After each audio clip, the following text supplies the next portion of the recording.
Hello, कैसे हैं सभी। उम्मीद करती हूँ सभी बहुत अच्छे होंगे।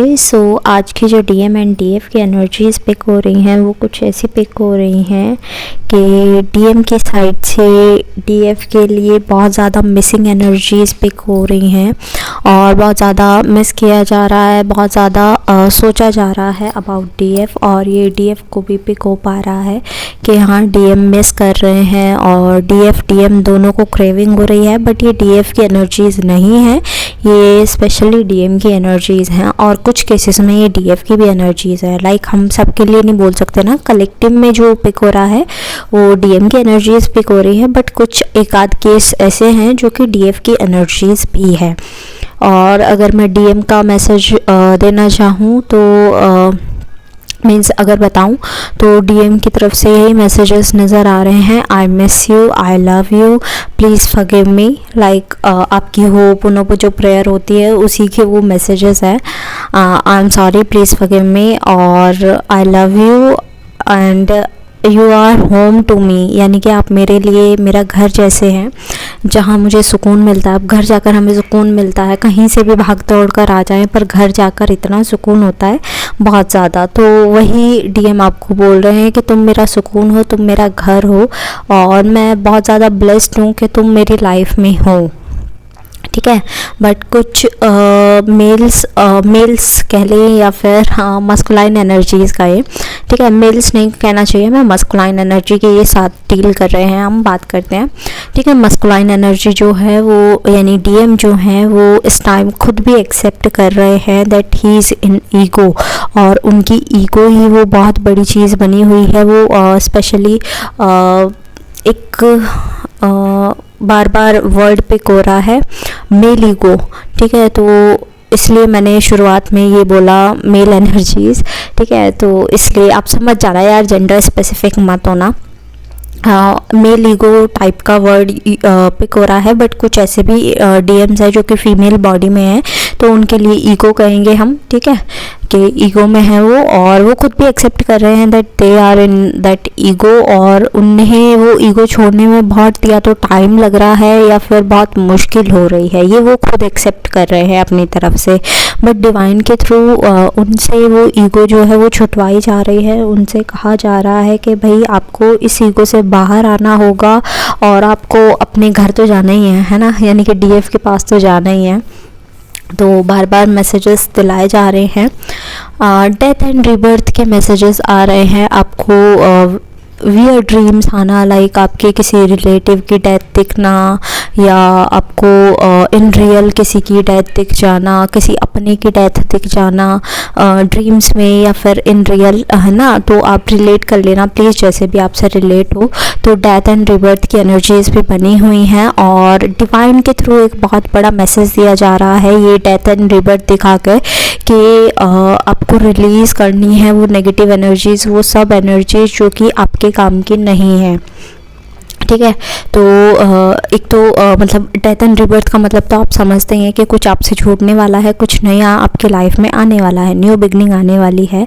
बट साथ ही साथ आपको वो पुरानी एनर्जीज़ भी छोड़नी होगी, वो रिलीज़ करनी होगी। तो हमारा फुल मून आने ही वाला है, जैसे कि आपको पता है कि होली के टाइम पर फुल मून आता है।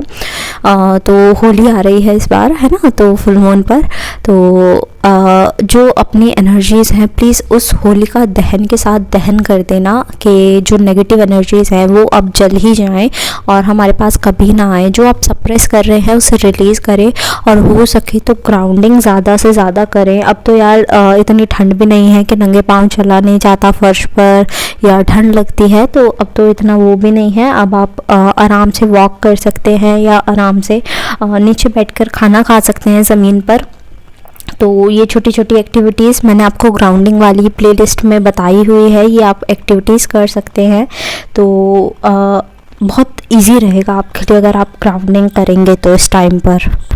एंड कलेक्टिव में डीएम जो हैं वो सेक्सुअल एनर्जी से डील करते हुए नज़र आ रहे हैं, क्योंकि उनके लोअर चक्रास जो हैं वो इस टाइम पर अपग्रेड कह लीजिए कुछ लोगों के लिए अनब्लॉक कह लीजिए या कुछ लोगों के लिए कह लीजिए बैलेंस कह लीजिए। ठीक है, और यार मतलब हर एक का सीन अलग है ना, हर एक की जर्नी थोड़ी सी आगे या पीछे है, और किसी के ब्लॉक है चक्रास, किसी के ओवर एक्टिव हैं, तो सब कुछ चीज़ें उस हिसाब से हो रही हैं। तो आपको पता होगा कि आपके केस में कैसे है, ओवर एक्टिव है, ब्लॉक है या कुछ भी है ना, तो आपको पता होगा।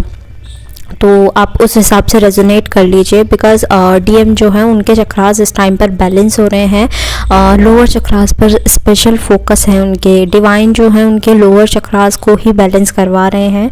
दैट्स वाई वो इस एनर्जी से बहुत ज़्यादा डील कर रहे हैं, और हो सकता है कि वो आपके पास आकर आपसे अच्छे से बातें करें, और फिर वो इंटीमेट होने की बातें करने लगे, फिज़िकल होने की बातें करने लगे, और आपको प्रेशराइज करने लगे कि यार अब हमें फ़िज़िकल होना चाहिए एंड ऑल, ये सब चीज़ें।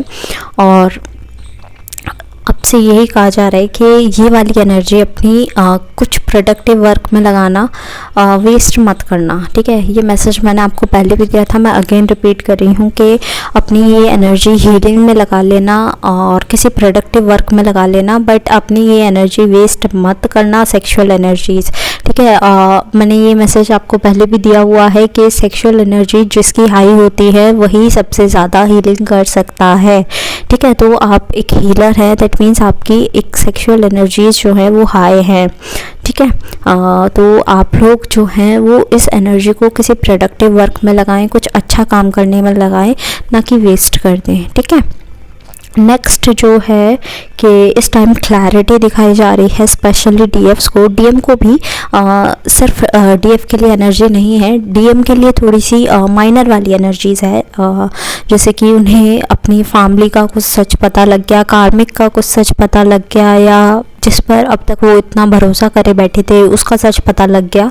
ऐसे ही डीएफ के लिए ज़्यादा पिक हो रही है ये एनर्जीज़ के, डीएफ को बहुत ज़्यादा क्लैरिटी मिल रही है इस टाइम पर। तो डीएफ्स अगर आपको क्लैरिटी की वेट थी इतने टाइम से, तो यार खुश हो जाओ क्योंकि क्लैरिटी का टाइम आ गया है। बट इसके लिए भी आपको ही एक्शन लेना होगा क्लैरिटी के लिए, है ना। इसके लिए भी आपको ही एक्शंस लेने होंगे। एक्शन कैसे लेने होंगे? आपको थोड़ा सा एफ़र्ट्स डालने होंगे अपनी तरफ से कि कौन सही है कौन गलत है, ये फैसला आप पर छोड़ा जाएगा, किसी और पर नहीं। तो यहाँ पर थोड़ा सा आपको टफ टाइम दिखाया जाएगा, ओके। बट रिमेंबर दैट कि जो भी चीज़ चुनोगे पूरे कॉन्फिडेंस के साथ चुनना, गिल्टी फील मत करना कि कुछ भी आपने गलत कर दिया है, ठीक है। एक्सेप्ट करो, एक्सेप्टेंस की एनर्जी में रहो कि हाँ मुझसे ये गलती हो गई है, मुझसे ये सही हुआ है, और कॉन्फिडेंस के साथ जियो। अगर गिल्टी फील करोगे तो जो एनर्जीज़ है फिर गिल्ट की बन जाएंगी, और आप हर चीज़ के लिए खुद को ही दोष देने लगेगे कि मैंने ये कर दिया, मैंने वो कर दिया। तो ये नहीं करना है, पूरा कॉन्फिडेंस रखो अपने अंदर कि हाँ जो मैं करूँगा या करूँगी वो सही होगा, ठीक है। मतलब ओवर कॉन्फिडेंस नहीं होना चाहिए, कॉन्फिडेंस होना चाहिए। और नेक्स्ट यूनियन की एनर्जी स्पीक हो रही है। यूनियन भी उनके लिए जो कि कम्प्लीटली डिटैच हैं अपने पर्सन से, और बहुत टाइम से ऐसा हो रहा है कि हाँ डीएम तो यार मेरे अंदर ही है, मैं डीएम, मतलब वो कंप्लीट फील कर रहे हैं कि मैं ही डीएफ हूँ, मैं ही डीएम हूँ, डिटैच फील कर रहे हैं। कोई एनर्जीज नहीं आ रही है, ना ही किसी से ट्रिगर मिल रहे हैं, ना ही फुल मून पर, ना ही न्यू मून पर, और ना ही ऐसा हो रहा है कि कोई जैसे कि डीएम होता है, डीएम की क्रेविंग होना, जो ये मैंने आपको शुरू में एनर्जी बताई ये तो डीएम की है, बट आपको अपनी तरफ से कोई क्रेविंग नहीं हो रही है डीएम की। डीएम आए ना आए कोई फ़र्क नहीं पड़ता, डीएम के लिए भी अच्छा सोचा जा रहा है, औरों के लिए भी अच्छा सोचा जा रहा है, प्रॉपर हीलिंग में हो, ठीक है। तो उन लोगों के लिए यूनियन की एनर्जीज़ है। बट मैं एक डीएफ हैं, उनका नाम तो मैं नहीं जानती, बट मैं स्पेशली मेंशन करूँगी कि वो अपने डीएम को सुना भी देती हैं, और फिर यहाँ पर अजीब अजीब से ड्रीम्स के या फिर बातों के मीनिंग पूछती है। तो मैं एक बात बता दूं, हर एक ड्रीम का कोई मीनिंग नहीं होता। कुछ ड्रीम्स ऐसे होते हैं जिनका मीनिंग होता है, बाकी सबकॉन्शियस माइंड कुछ होल्ड कर लेता है, तो वो ड्रीम्स भी दिख जाते हैं। तो हर एक ड्रीम को डिकोड मत करने की कोशिश किया करो, कुछ ना सरेंडर भी कर दिया करो कि हाँ ठीक है, डिवाइन जो करेंगे वो सरप्राइज़ हम देखने के लिए तैयार हैं। और उल्टा सीधा बोलोगे यार तो यार यूनियन तक तो बहुत मुश्किल हो जाएगा आपके लिए, क्योंकि अभी आप खुद हील नहीं हैं, आप उल्टा सीधा बोल रही हैं अपने डीएम को, तो that means you are not heal. ठीक है, डीएम से डिटैच फील करना इज़ नॉट कि उसने कुछ भी गाली गलौज कर देना या उन्हें कुछ भी सुना देना और वो चुपचाप सुन रहे हैं, तो ये सही एनर्जीज नहीं है। आप खुद मस्कुलाइन एनर्जी से डील कर रहे हैं और आपको हीलिंग की ज़रूरत है इस टाइम। तो बार बार कमेंट कर कर ये एक्सपेक्ट मत करना कि आपको रिप्लाई मिलेगा, बिकॉज़ इससे दूसरों की भी जो बैलेंस है वो बिगड़ता है। तो मैं इतने नेगेटिव कमेंट्स को एंटरटेन नहीं कर रही हूँ, मैं सिर्फ इतना ही बताना चाहूँगी आपको कि जो लंबे लंबे मैसेजेस हैं मैं उनका रिप्लाई नहीं कर रही हूँ, जो नेगेटिव मैसेजेस हैं मैं उनका रिप्लाई बिल्कुल। तो हो सके तो अपने लाइफ में भी और औरों की लाइफ में भी पॉजिटिविटी लाने की कोशिश करो, ठीक है। और जो डीएफ हैं वो प्लीज़ अपने आप को हील करने की कोशिश करो, वो समझ गई होंगी जिन्हें मैं कह रही हूँ, ठीक है। एट लास्ट जितने भी सॉन्ग्स मुझे चैनल हुए हैं वो मैं मेंशन कर दूँगी डिस्क्रिप्शन बॉक्स में, आप अपने मैसेजेस वहाँ से भी ले लीजिएगा और अपना भी ख्याल रखिए और दूसरों का भी। दूसरों का ये मीनिंग नहीं है कि खुद को परेशान कर कर दूसरों का ख्याल रखना है, अपना ख्याल भी रखना है, दूसरों का ख्याल भी रखना है, in the sense positivity maintain रखनी है। हीलिंग करते रहो यार, हीलिंग करने की बहुत ज़्यादा ज़रूरत है हमें भी और मदर गाया को भी हीलिंग की बहुत ज़्यादा ज़रूरत है, तो उन्हें भी हीलिंग प्रोवाइड करो और ख़ुद भी खुश रहो, दूसरों को भी खुश रहने दो यार, ठीक है।